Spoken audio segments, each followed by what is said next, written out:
우리가 사는 세상에는 일정한 법칙이 있습니다. 해가 지면 달이 뜨고 밤하늘엔 별이 반짝입니다. 지구와 행성들은 일정한 주기로 자전과 공전을 계속합니다. 물은 위에서 아래로 흘러 시내가 되고 시내는 강물이 되어 바다로 향합니다. 추운 겨울이 지나면 반드시 봄이 오고 들판에는 꽃들이 만발합니다. 이렇게 자연의 신비로움은 경이롭기만 합니다. 이 놀라운 세상을 만드신 하나님과 사람 사이에도 영적인 법칙이 있습니다. 하나님은 당신을 사랑하시며 당신을 위한 놀라운 계획을 가지고 계십니다.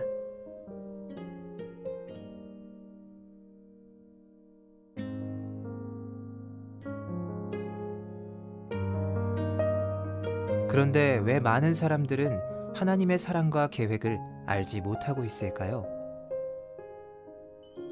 사람은 죄에 빠져 하나님으로부터 떠나 있습니다. 그렇기 때문에 하나님의 사랑과 계획을 알 수가 없습니다.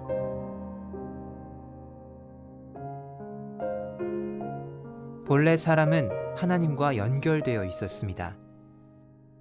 그런데 사람이 자기 마음대로 살려고 했기 때문에 마침내 하나님과의 사귐은 끊어지고 말았습니다. 하나님에 대한 반항과 무관심, 이것이 성경에서 말하는 죄의 증거입니다.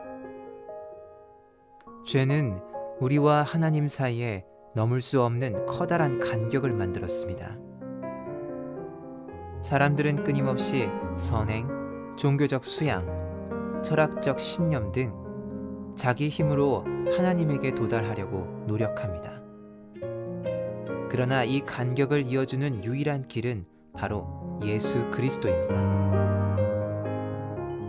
예수 그리스도만이 사람의 죄를 해결할 수 있는 하나님의 유일한 방법입니다.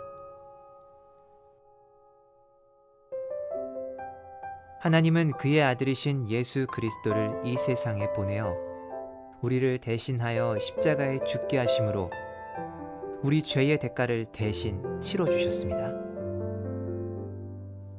그리고 예수님은 성경의 약속대로 다시 살아나셨습니다. 이것이 하나님이 우리를 얼마나 사랑하는지에 대한 증거입니다.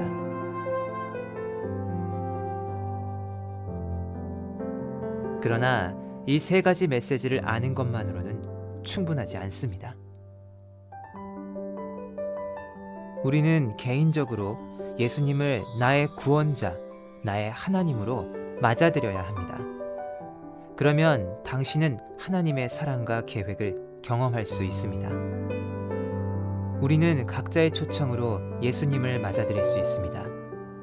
예수님은 우리의 마음문 밖에서 문을 두드리고 계십니다. 그 음성을 듣고 문을 열면 예수님과의 교제를 시작할 수 있습니다. 다음 두 그림은 두 종류의 사람을 나타내고 있습니다. 내가 나의 주인인 사람은 내 생활의 중심에 나 자신이 앉아 있으며 예수님은 내 생활의 밖에 계십니다. 모든 일을 나 자신이 결정하므로 자주 좌절과 혼란에 빠집니다. 예수 그리스도가 나의 주인인 사람은 그리스도가 내 생활의 중심에 앉아 계시며 나는 내 생활의 중심에서 내려와 모든 것을 그리스도께 맡겼습니다. 모든 일을 그리스도께서 결정하심으로 하나님의 계획과 일치된 생활을 하게 됩니다. 어느 그림이 당신의 삶을 나타내고 있습니까? 또 당신은 어느 그림에 속하게 되기를 원하십니까? 당신은 바로 지금 이 자리에서 기도로 예수님을 맞아들일 수 있습니다. 기도는 하나님과 이야기하는 것입니다. 예수님께서 당신 생활의 중심에 들어오시도록 간절한 마음으로 기도하십시오. 하나님은 우리의 마음을 알고 계십니다.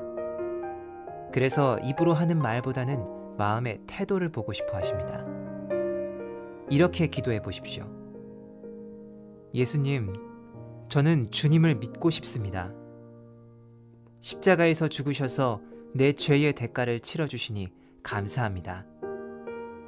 저는 지금 제 마음의 문을 열고 예수님을 나의 구원자, 나의 하나님으로 맞아들입니다. 저의 죄를 용서하시고 영원한 생명을 주심을 감사합니다. 예수님의 이름으로 기도합니다. 아멘. 이 기도가 마음에 드십니까? 그렇다면 바로 지금 이 기도를 드리십시오.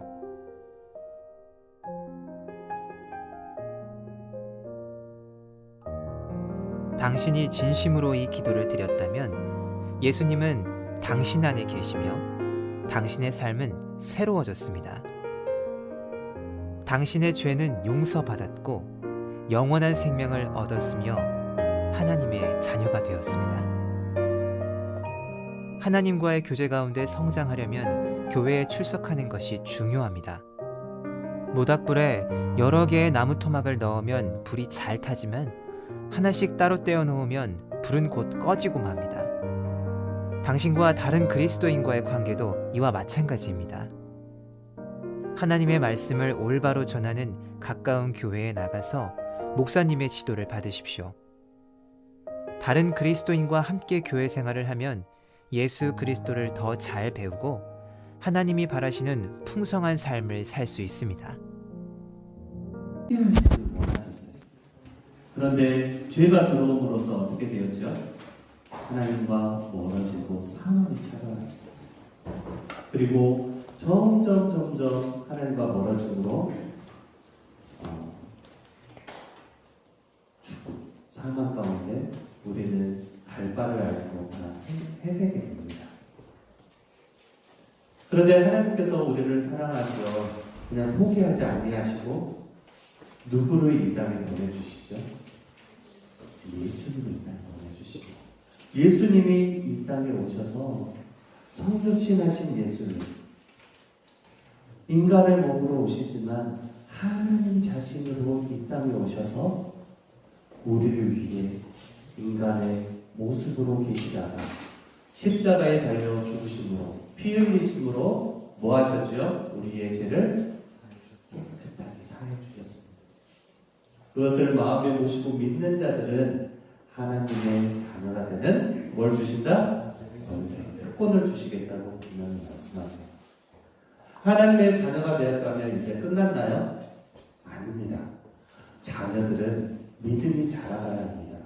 우리 겨울 수련회 때 뭐에 대해서 외쳤죠? 나는 크리스찬 외치면서 예수님이 나의 주인이요 왕입니다 라고 고백했었습니다. 그 고백 안에는 뭐가 있냐면 주님이 말씀하시는 그 말씀으로 살아가겠습니다 라는 삶의 방향성을 우리가 제시했었습니다. 산상수훈의 결론이 어떤 말씀이었죠?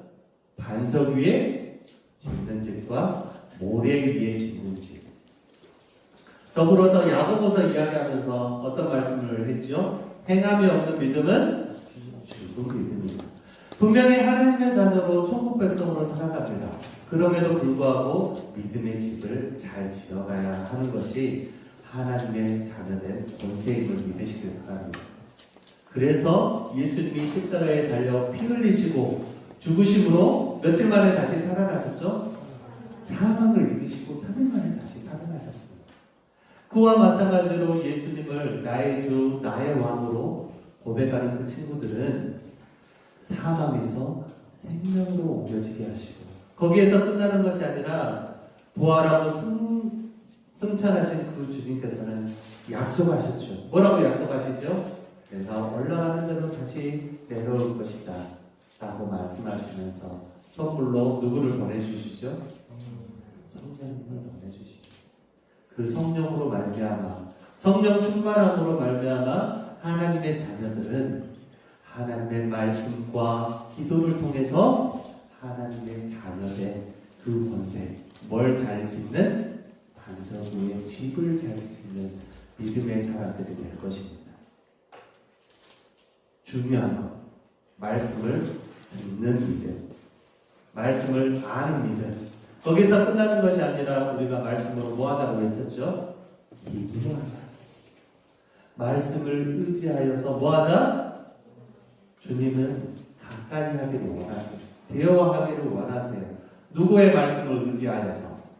하나님의 말씀을 의지하여서 주님의 그 뜻대로 기도하기를 원하십니다.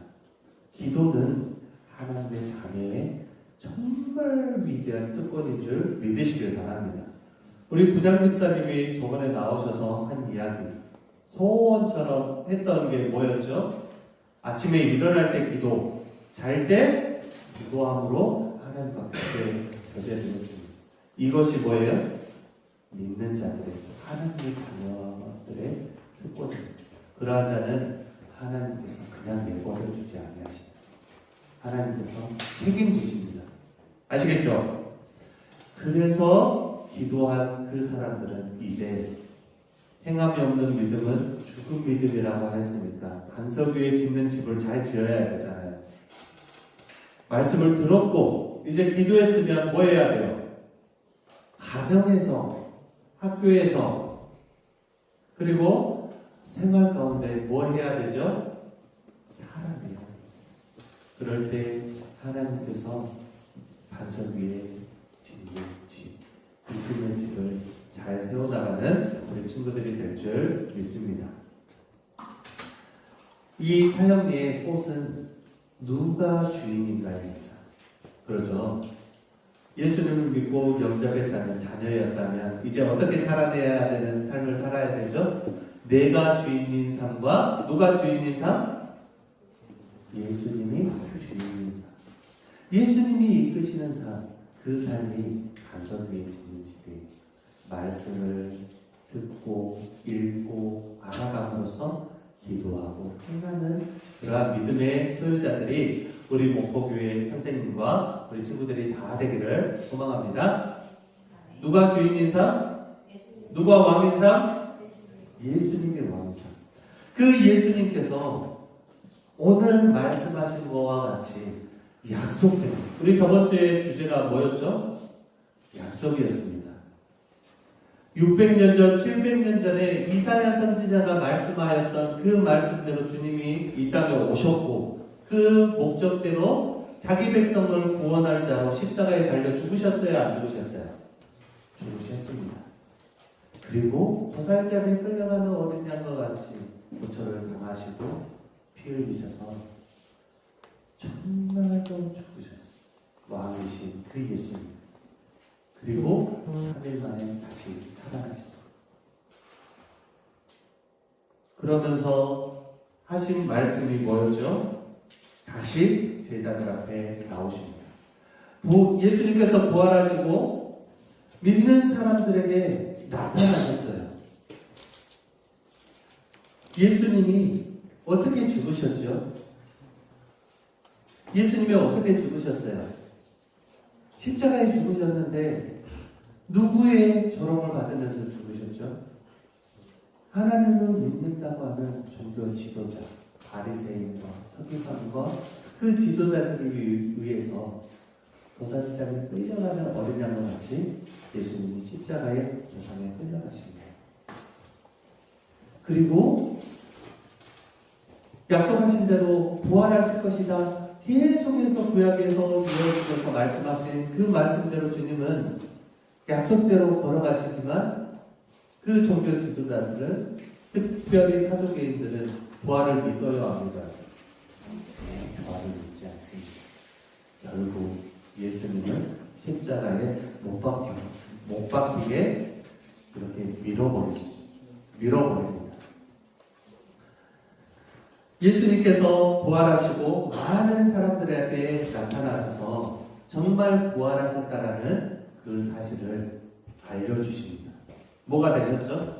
사람들한테 증인자들을 세워주십니다. 먼저는 막달라 마리아, 그리고 무덤에서 돌아오는 여인들에게 먼저 나타나셨습니다. 그리고 엠마오의 두 제자에게 오늘 본문처럼 나타나셨고, 베드로에게 나타나셨고, 의심 많은 도마에게 이렇게 나타나셨다. 그리고 많은 사람들, 500명의 그 사람들 앞에도 누가 나타나셨어요? 예수님이 나타나셨어요. 이들이 다 뭐예요? 십자가에 달려 죽으신 것을 그들이 목격했습니다. 그들 앞에 지금 예수님이 어떠한 자로 나타나셨어요?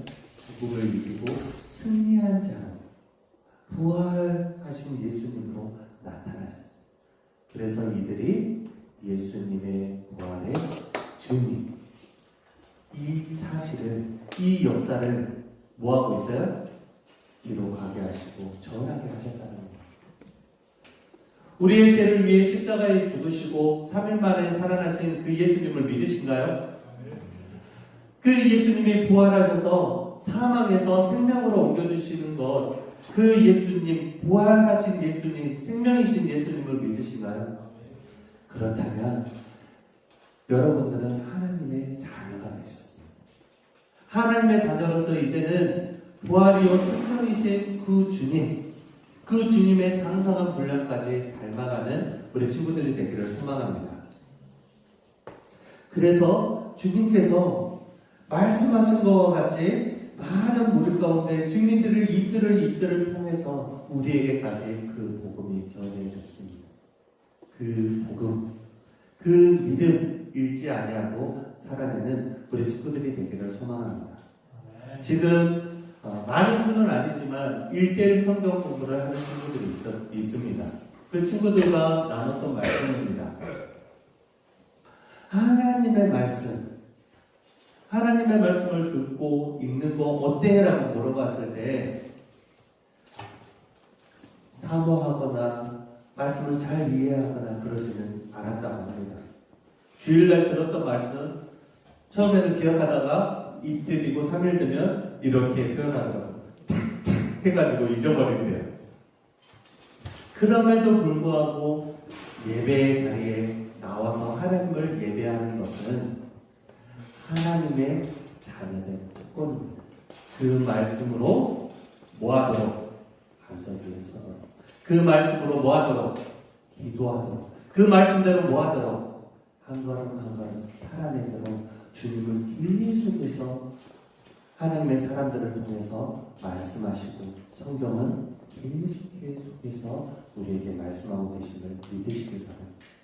지금은 들리지 아니할지라도, 지금은 우리의 눈에 보이지 아니할지라도 선하신 하나님께서는 그 말씀으로 우리의 심령을 변화시킬 수 있다 없다?